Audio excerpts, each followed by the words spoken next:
செய்திகள் வாசிப்பது ஆர் கீதா. குரோம்பேட்டையில் மண்பானையில் பொங்கல் வைத்து கோலாகலமாக கொண்டாடிய போஸ்டல் நகர் குடியிருப்போர் நலவாழ்வு சங்கத்தினர். சென்னை அடுத்த தாம்பரம் மாநகராட்சிக்குட்பட்ட குரோம்பேட்டை போஸ்டல் நகர் குடியிருப்போர் நலவாழ்வு சங்கம் சார்பில் சமத்துவ பொங்கல், தமிழர் திருநாள் மற்றும் குடியரசு தின விழா போஸ்டல் நகர் பகுதியில் வெகு விமர்சையாக பொங்கல் பண்டிகையை கொண்டாடினர். கடந்த 15ஆம் தேதி மண்பானையில் பொங்கல் வைத்து போஸ்டல் நகர் பகுதி மக்கள் அனைவரும் ஒன்று சேர்ந்து பொங்கல் பண்டிகையை கொண்டாடினர்.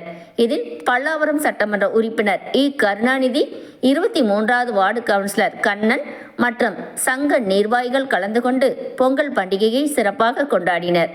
மேலும் மாணவ மாணவிகளுக்கான விளையாட்டுப் போட்டி, செஸ் போட்டி, கலை, டான்ஸ், பாட்டு, திருக்குறள் நடைபெற்றன. அதனைத் தொடர்ந்து குடும்ப பெண்களுக்கு கோலப் போட்டி நடைபெற்றது. அதன் பிறகு கடந்த 26ஆம் தேதி குடியரசு தின விழாவையொட்டி நகர்ப்பகுதியில் தேசிய கொடியேற்றி இனிப்புகள் வழங்கப்பட்டன. அதனைத் தொடர்ந்து அருள்மிகு பேரியம்மன் தியான மண்டபத்தில் பரிசளிப்பு விழா நடைபெற்றது.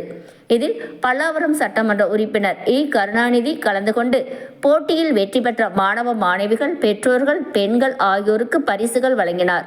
மேலும் சிறப்பு விருந்தினராக கலந்து கொண்ட சமூக ஆர்வலரும் நகர் ராம்பக்சி நகர் சங்க செயலாளர் லயன் காஞ்சி கணேசன் அவர்கள் கோலப்போட்டி மற்றும் பல்வேறு போட்டிகளில் கலந்து கொண்டவர்களுக்கு பரிசுகளை வழங்கினார். நிகழ்ச்சியில் முன்னதாக PM பாபு அவர்கள் தலைமையில் விழா நடைபெற்றது. செயலாளர் குருசாமி அவர்கள் வரவேற்புரை ஆற்றினார். சங்க துணைத் தலைவர் விஜயகுமார் மற்றும் பொருளாளர் சந்திரசேகர் வாழ்த்துரை வழங்கினார்கள். இணை செயலாளர் மாதவன் நன்றி கூறினார். மேலும் சங்க நிர்வாகிகள் கோமதி ஜெயசங்கர், திருமதி ஜெயலட்சுமி, செல்வரங்கராஜ், கார்த்திகேயன், பழனியப்பா மற்றும் பொதுமக்கள், சங்க உறுப்பினர்கள் கலந்து கொண்டு விழாவினை சிறப்பித்தனர். வந்திருந்த அனைவருக்கும் அறுசுவை உணவுகளை சமூக சேவகி திருமதி இந்திரா லோகநாதன் குடும்பத்தினர் வழங்கினார்கள்.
கண்ணன் அவர்கள், காஞ்சி கணேசன் அவர்கள், விஜயகுமார் அவர்கள், சந்தோஷ் அவர்கள், மாவட்டம் அவர்கள், பெருமையாக வருகை தந்துள்ள பெரியவர்களே, தாய்மார்களே, குழந்தை செல்வர்களே, உங்கள் அனைவருக்கும் வணக்கம். இன்றைய நடைபெறுகின்ற விழா குடியரசு தின விழாவும் பொங்கல் விழாவும் சேர்த்து வைத்திருக்கின்றார்கள். நான் ஒவ்வொரு ஆண்டும் பார்த்து கொண்டு இந்த போஸ்டல் நகரில் தொடர்ந்து பொங்கல் விழாவை நிகழ்ச்சியை நடந்துவிட்டு பொங்கலை வேண்டி அதை நாம் மகிழ்ச்சியோடு கொண்டாடுகின்றோம். தமிழ்நாட்டினுடைய பெரிய கலாச்சாரம் என்ன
கேங் ஃபங்க்ஷனுக்கு உங்களுக்கு எல்லாருக்கும் ஃபீடிங் பண்ற குடும்பம் இவங்க தான். இவங்க பிகாஸ் ப்ளீஸ் அன்னதாத்தா சுஜி பகவான் அன்னமிட்ட கை அவங்களுக்கு இங்க வந்து ஆசீர்வாதம் பண்ணணும். பெரியவங்க ஆசீர்வாதம் பண்ணணும். சீக்கிரம் நமஸ்காரம் பண்ணுங்க. அவங்க தீர்க்காசா இருக்கணும். விளையாட்டோட எல்லா வந்து வச்சு விளையாட்டு வாழணும். இது மாதிரி நிறைய செஞ்சுட்டே இருக்கணும் அப்படின்னு நாங்கள் என்ன சொல்றோம்.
பொங்கலோ பொங்கல் பொங்கலோ பத்திர சத்தம் பத்திர